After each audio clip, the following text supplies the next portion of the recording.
Today I want to spend a little bit of time talking about 3 different earphones.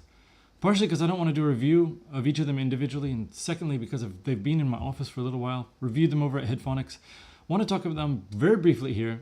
They're pretty cool earphones. They come at great prices. You know them as HiFi T2, T2 Pro. The T3 is the only hybrid. Inside here, it's got balanced armature as well as dynamics. It shares the same large 10mm dynamic woofer with the other two here. These are dual dynamics. So they share a 6mm tweeter as well as a 10mm woofer. The T2 comes in at, I think, $49. The T2 Pro comes at $59 and the T3 comes at $69. Open in the box. By the way, if you want like some really good video reviews of these earphones, check out Super Review. He's got pretty much, I think, great casual, some of the best stuff on the internet at the moment. None of this, like, he's not using a whole bunch of big words, not trying to sound like he's smarter than you, not using like all these like crazy camera angles to pretend like he's like some sort of cinematic master. He's just down to earth, wears a cap, talks like a normal guy, and just does a really great job. So check out Super Review. At first blush, the T3's wetter, mid and high mids and high frequencies make it sound stuffy in comparison to the T2.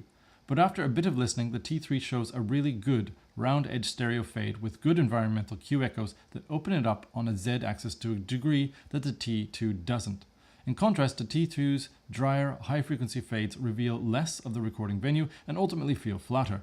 Both spread as wide as the shoulders with decent height and can push as far into the Z axis as an extended elbow. The T2's more forward mid-range makes general instrument bands feel fuller, but airy, high-frequency details that define size and the shape of the recording venue push through better in the T3. And at Headphonics I said this about the T2 and the T2 Pro. Man oh man, the T2 and T2 Pro sound make up for the horrible cables and stinky boxes, inserts, and overall cheap, shoddy literature. In particular, the T2 sounds great. The T2 is bright, but not piercing. At times, its high frequencies get pretty hot, with hefty high-frequency reverb going on. At all times, the T2 Pro is sibilant or about to become sibilant.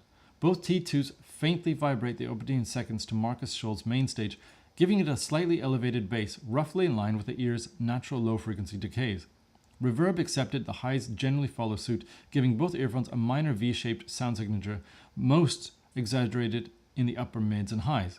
The T2 Pro is more V-shaped, being brighter and sibilant. Apart from that, I see little difference in the two earphones. I prefer the T2's cleaner highs, but I like the T2 Pro's high-frequency stereo spread. One thing I'm reminded of is the T3, while it has a similar V-shaped style of signature to the T2, its bass is actually less elevated than the T2. That means those opening seconds of Marcus Scholl's, which barely flutter open in the T2 and the T2 Pro, are essentially silent for the T3.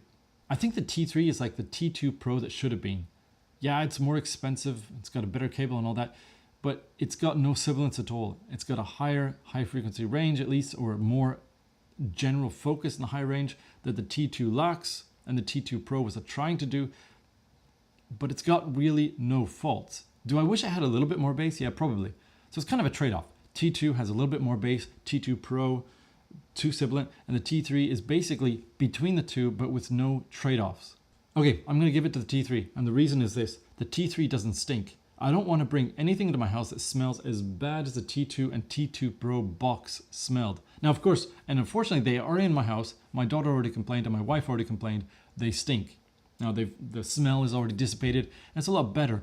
But, I mean, if we're going to describe anything that basically says, I am HiFi, it is stinky boxes that smell like it came from a sweaty, like a chemically sweaty factory. And it would be really nice if Tin Hi-Fi, looking forward, stopped with the sweaty, stinky factory smell. And the T3 at least is good indication that they realized that what they were making stinks to high heaven. How can I describe how horrible it is to listen to the T2 Pro?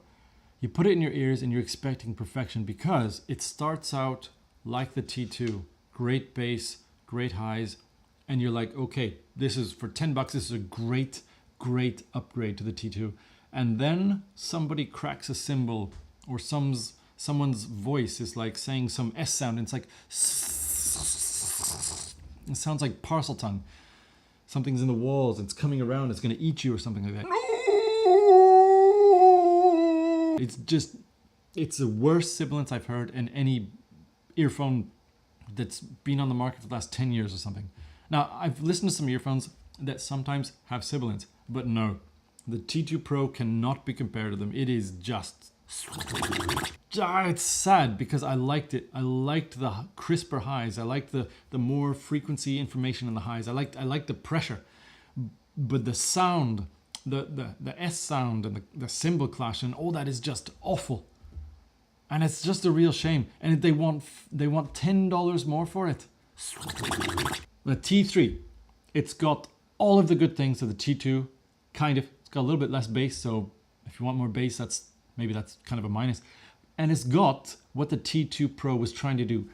More frequency information in the highs, or at least more pressure, but no sibilance. It's like the T3 basically cancels out the T2 Pro, which makes me wonder why. And at Tin HiFi have to know this. They have to know the T2 Pro is a dud. It's a bad earphone. It looks like a T2, a little bit lighter. It's got a silver rather than a gold connector, and it says professional. And you're like, damn, got myself a Pro. Here. No, you got yourself a Pro. How can we? ROP. Ripped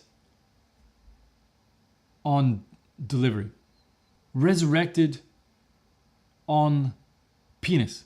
Reconstructed on a penis. Ribald, ontology, penis. Oh, wait, that's not. PRO is PRO. I was doing ROP. Professional. You don't go for the middle one. It's like, you watch movies. The first one is freaking amazing. And the maker's like, you know what? Let's make a second movie. And you're like, could be good. And you check it out and it's like, Back to the Future, by the way, is my favorite science fiction movie series of all time. And I loved 3. 2, I like it. It's not as good. But that's not a good analogy because the T2 Pro is just not good. It's just painful. So what's a better analogy than Back to the Future? Can't do The Matrix. That got worse. First one was great. Second one was third one was like the third one. I remember the captain that was like telling that little mouse kid, he's like, at the end when he dies or whatever, he's like, I didn't pass my training either. That's a horrible film. No, that's not a good. Star Wars. No, Empire Strikes Back was good. It's good. I still like number 1 the best. Maybe Empire Strikes Back like after that, and then Return of Jedi. I can't really tell. Return of Jedi's got like the good emotion. Now prequels. Again, I like number 1 the best. Number 2. Oh, okay. There we are. Okay, yeah. No, it's not a good one. Okay, yeah. Star Wars prequels. Phantom Menace, not a great movie. This is not a good analogy. But if the prequels were good, in the order that I prefer them, it makes sense. Phantom Menace, best. Attack of the Clones, horrible. Return of the Sith, no. Revenge of the Sith. I didn't like Return of the Sith. It's not a good analogy. It's not good.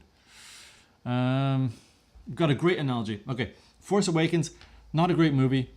Actually, I don't like it at all. But of the 2 so far, by far the better movie. The Last Jedi is trash. And the third one, which hasn't come out yet, we're just going to hope that is just a bad movie like Force Awakens. There we are. Okay, T2 is Force Awakens. T2 Pro is The Last Jedi. And the Rise of Skywalker we haven't seen. We don't know if it's good or not, or if it's even just crap to the level of The Force Awakens. That is a T3. Also bad analogy because the T3 and the T2 I really like.